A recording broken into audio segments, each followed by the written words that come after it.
প্রিয় শিক্ষার্থী বন্ধুরা, আমি Dibashis Jordar Khulna collectorate public student college তোমাদের সকলকে অনলাইন অর্গানিক পার্ট 11 ক্লাসে শুভেচ্ছা এবং স্বাগত।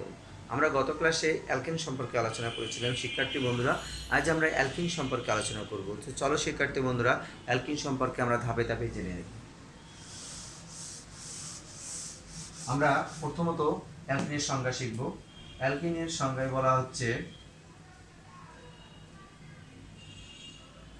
কার্বন কার্বন একক বন্ধন দ্বিবন্ধন বিশিষ্ট বিশিষ্ট অসম্পৃক্ত যৌগকে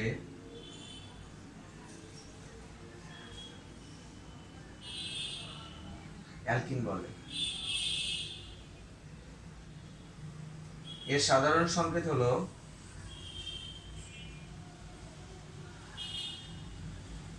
CnH2n। এর নামের উচ্চারণ হলো শিক্ষার্থী বন্ধুরা, নামের উচ্চারণ ইন, অর্থাৎ উচ্চারণটা অ্যালকিন থেকে উচ্চারণ অ্যালকিন, ইথিন, সর্বশেষে ইন উচ্চারণ হবে, সেটাকে বলা হচ্ছে ইন উচ্চারণ হবে। যেমন আমরা এখানে যদি বসাই এন এর মান যদি 2 বসাই, তাহলে 2H2 ইন্টু 2 অর্থাৎ C2H4। এটাকে যদি আমরা লিখি সি দি বন্ড সি, কার্বনের হাত ঠিক করতে হবে 4 হাত, তাহলে এখানে আসলে C2 কত আসে, H4 আসে।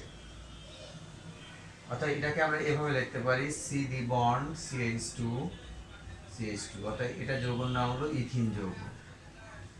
আবার যদি আমরা এখানে এইভাবে দিই C3 2 ইন্টু 3 অর্থাৎ C3H6, তাহলে এটাকে আমরা এভাবে লিখতে পারি সি বন্ড দি বন্ড সি। কার্বনের হাত ঠিক করো,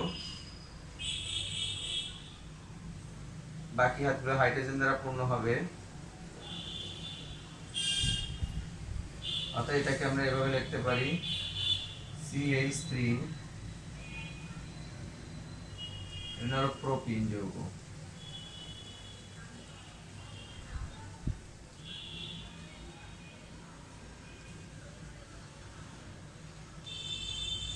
এবার যদি C4H2 ইন্টু 4 অর্থাৎ C4H8, তাহলে সি বন্ড দি বন্ড সি। হাত ঠিক করো তোমরা,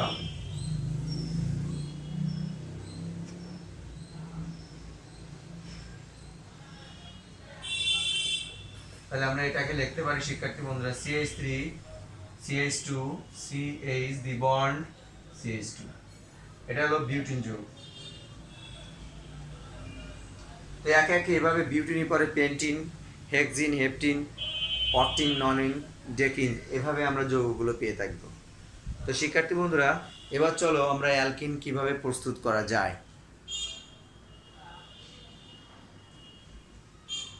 এটা আমরা এখন শিখবো। যে অ্যালকিন প্রস্তুত প্রণালী আমাদের এখন আমরা জানবো।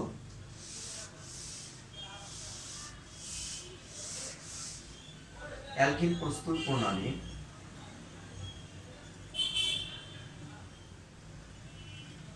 এটা আমরা একটা যৌগ থেকে শিখবো শিক্ষার্থী বন্ধুরা, অ্যালকোহল থেকে। অর্থাৎ অ্যালকোহল থেকে কিভাবে অ্যালকিন প্রস্তুত করা যায়। আমরা অ্যালকোহলের নাম হলো, যে কোনো অ্যালকোহল হতে পারে, কিন্তু আমাদের সাধারণত অ্যালকিন হলো সাধারণত 2 কার্বন থেকে শুরু হয়, তাই আমরা ইথানল থেকে বলতে পারি। অর্থাৎ এর সাথে যদি H2SO যোগ করা হয়, 160 ডিগ্রি সেন্টিগ্রেড তাপমাত্রা, যদি মনে না থাকে তাহলে তোমরা ডেল চিহ্ন দেবে। ঠিক আছে শিক্ষার্থী বন্ধুরা, তাহলে এটাকে ভেঙে ফেলি H প্লাস SO4H মাইনাস, তাহলে এই মাইনাস এই প্লাস অংশ, এটা এই ধনাত্মক আর ঋণাত্মক আলাদা হয়ে যায়, আর ধনাত্মক আর ঋণাত্মক আলাদা হবে, আর এটা আমাদের এখানে যুক্ত হবে। তাহলে কি থাকে CH3 CH2 SO4H, ও 3টে কার্বন না 2টো কার্বন, SO4H প্লাস কি হবে পানি, অর্থাৎ এটা হলো ethyl hydrogen sulphate, ethyl hydrogen sulphate.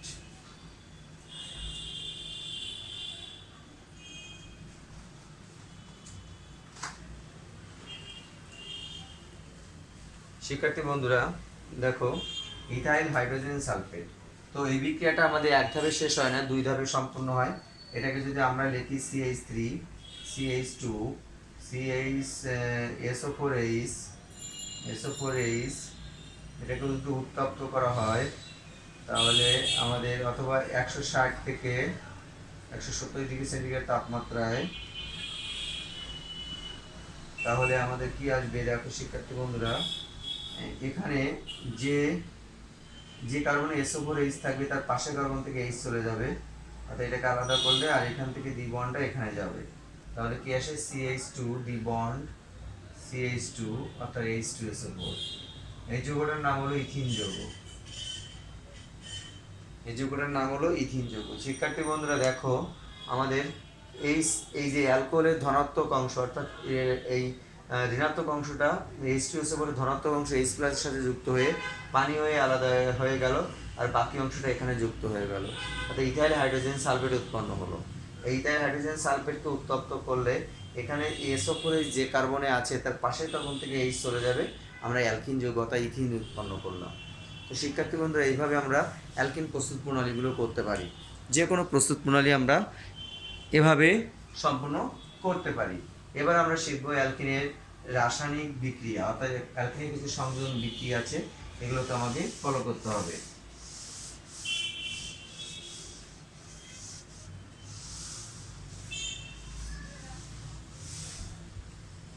অ্যালকিনের সংযোজন বিক্রিয়া। তো শিক্ষার্থী বন্ধুরা, সংযোজন বিক্রিয়া অনেক ধরনের বিক্রিয়াগুলো আছে, সেগুলো আমরা ধাপে ধাপে এখন আমরা শিখব। 1 নম্বর হলো হাইড্রোজেন সংযোজন।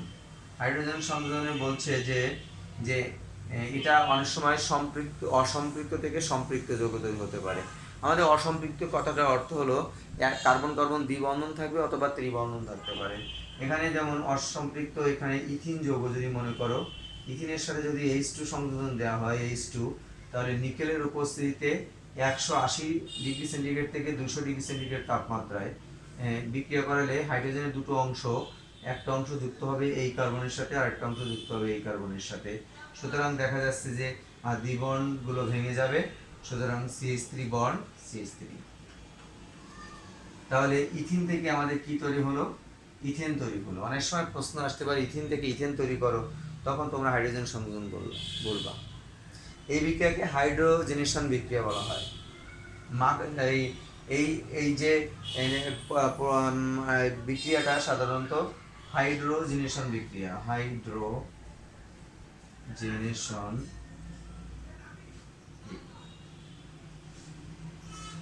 মার্জানিলের ঘি তৈরিতে সাধারণত এই ধরনের বিক্রিয়াগুলো হয়ে থাকে।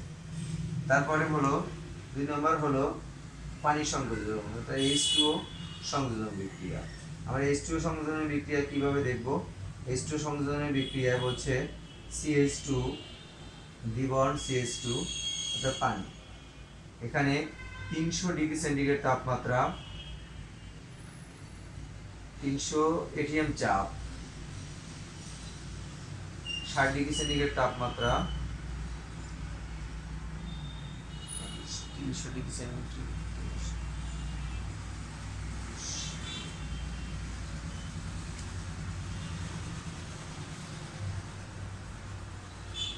300 ডিগ্রি সেন্টিগ্রেড তাপমাত্রা এখানে আমাদের, আর 60 ATM চাপ, 300 ডিগ্রি সেন্টিগ্রেড তাপমাত্রা, 60 ATM চাপ, আর H3PO4 অর্থ ফসফরিক অ্যাসিড। এখানে পানি দুটো অংশ, H প্লাস অংশ আর OH অংশ। H প্লাস অংশে একটা এখানে যুক্ত হবে আর OH-টা এখানে যুক্ত হবে। তাহলে শিক্ষার্থী বন্ধুরা কেমন হয়? CH3 দ্বিবন্ড CH2OH, অর্থাৎ ইথানল যৌগ উৎপন্ন হলো। কি যৌগ উৎপন্ন হলো? ইথানল।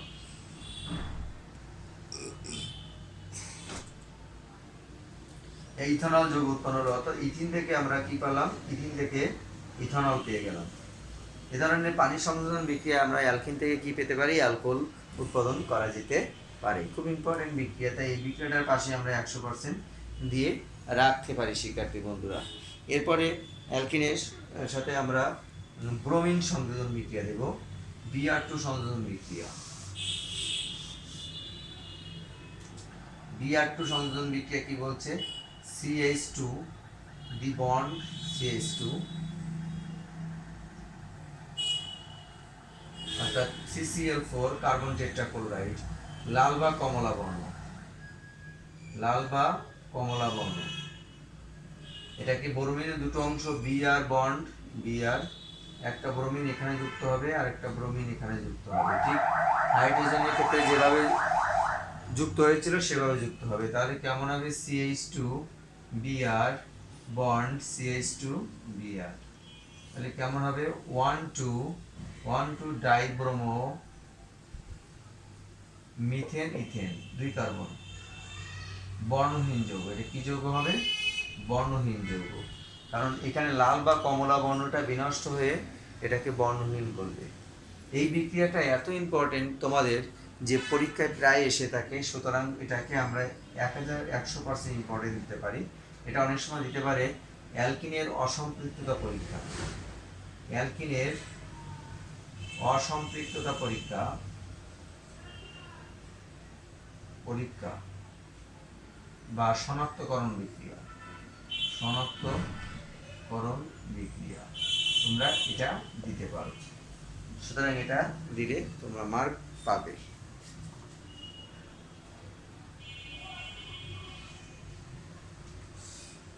শিক্ষার্থী বন্ধুরা, এখানে যদি তুমি আরেকটা উদাহরণ দাও, এই বিক্রিয়াটা আমি আরেকটা উদাহরণ দিয়ে করাচ্ছি তোমাকে। দেখো, CH3 CH দ্বিবন্ধ CH2, এই যৌগটা হলো প্রোপিন যৌগ। এর সাথে যদি ব্রোমিন দেওয়া হয় CCl4, তাহলে Br বন্ড Br, তো একটা দ্বিবন্ধনের পাশের কার্বনে আর একটা দ্বিবন্ধনের পাশের কার্বনে, তাহলে কি হবে? CH3 bond CH Br bond CH2 Br, the 1 2 dibromo, 1 2 dibromo propane, 1 2 dibromo কি উৎপন্ন হবে? প্রোপেন উৎপন্ন হবে। অর্থাৎ এটা কি যৌগ হবে? বর্ণহীন যৌগ। লাল বা কমলা বর্ণ, লাল বা কমলা বর্ণ। তাহলে তোমাদের যে কোনো যৌগ আসতে পারে, যে ইথিন আসতে পারে বা প্রোপিন আসতে পারে, তোমরা এভাবে দিয়ে এটাকে ফিনিশ করতে পারো শিক্ষার্থী বন্ধুরা। এরপরে আমাদের যেটা আসবে যে বেয়ার পরীক্ষা, বেয়ার পরীক্ষাটা আমাদের এবার শিখব। শিক্ষার্থী বন্ধুরা, আমরা অনেকগুলো বিক্রিয়া আজকে শিখে ফেলছি। 4 নম্বর বিক্রিয়া হলো বেয়ার পরীক্ষা।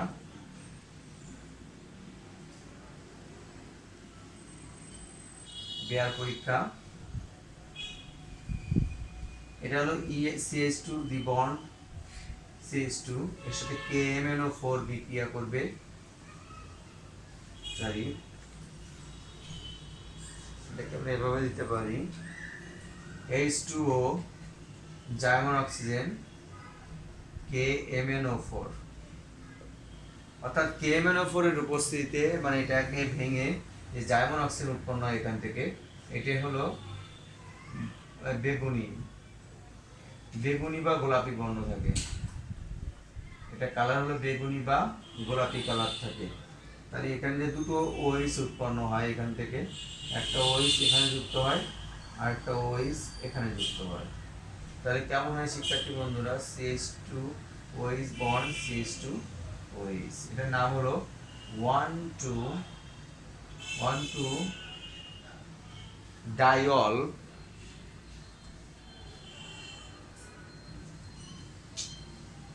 1 2 ডাইল ইথেন বা 1 2 ডাইহাইড্রক্সি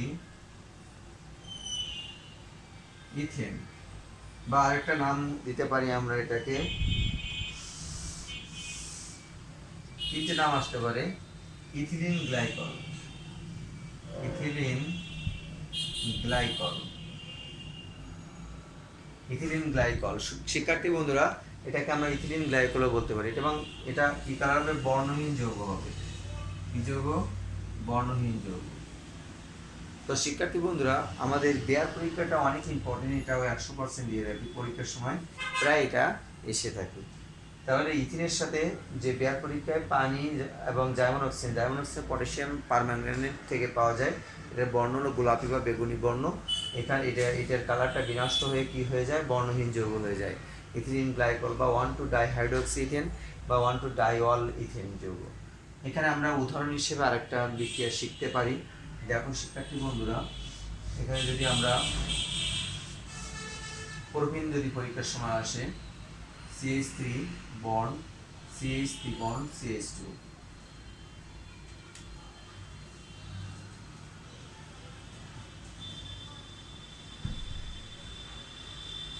তাহলে আমাদের এখানে কি আসতে পারে, এখানে এটা পানির সাথে বিক্রিয়া করবে, এখানে ওইস, একটা ওইস এখানে যুক্ত হবে, আরেকটা ওইস এখানে যুক্ত হবে।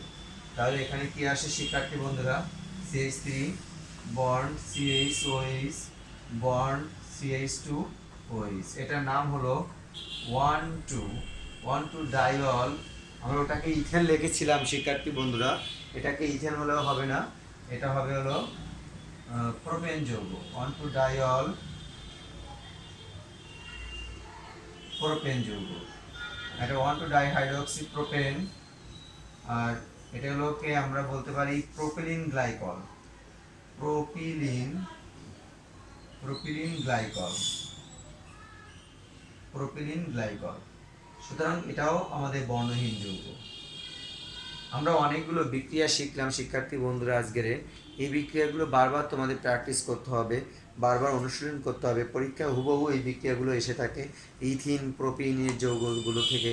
বেয়ার পরীক্ষা বা ব্রোমিন দ্রবণ পরীক্ষা, অসম্পৃক্ততা পরীক্ষা, এটা কিন্তু এটা অসম্পৃক্ততা পরীক্ষা, এটাকে বলা হয়ে থাকে অসম্পৃক্ততা বা শনাক্তকরণ বিক্রিয়া। তোমাদের যখন 4 মার্কের প্রশ্ন আসবে তোমরা তখন অসম্পৃক্ত পরীক্ষা 2 মার্ক দিতেই পারো, ব্রোমিন দ্রবণও দিতে পারো, বেয়ার পরীক্ষাও দিতে পারো। সুতরাং আর 3 মার্কের প্রশ্ন আসলে যে কোনো একটা বিক্রিয়া দিলে হবে, আর যদি বেয়ার পরীক্ষা উল্লেখ করে দেয় তাহলে এটাকে উল্লেখ করতে হবে। তো শিক্ষার্থী বন্ধুরা, আজকে ক্লাসে মনোযোগ সহকারে শোনার জন্য তোমাদের অসংখ্য ধন্যবাদ। তোমরা বারবার এটা প্র্যাকটিস করবে, অনুসরণ করবে এবং এগুলোকে প্র্যাকটিস করে এটা অবশ্যই ইনবক্সে আমাকে দেখাবে। আর কোনো সমস্যা থাকলে অবশ্যই আমাকে বলবে। তো শিক্ষার্থী বন্ধুরা, আজকে ক্লাস এখানেই সমাপ্ত।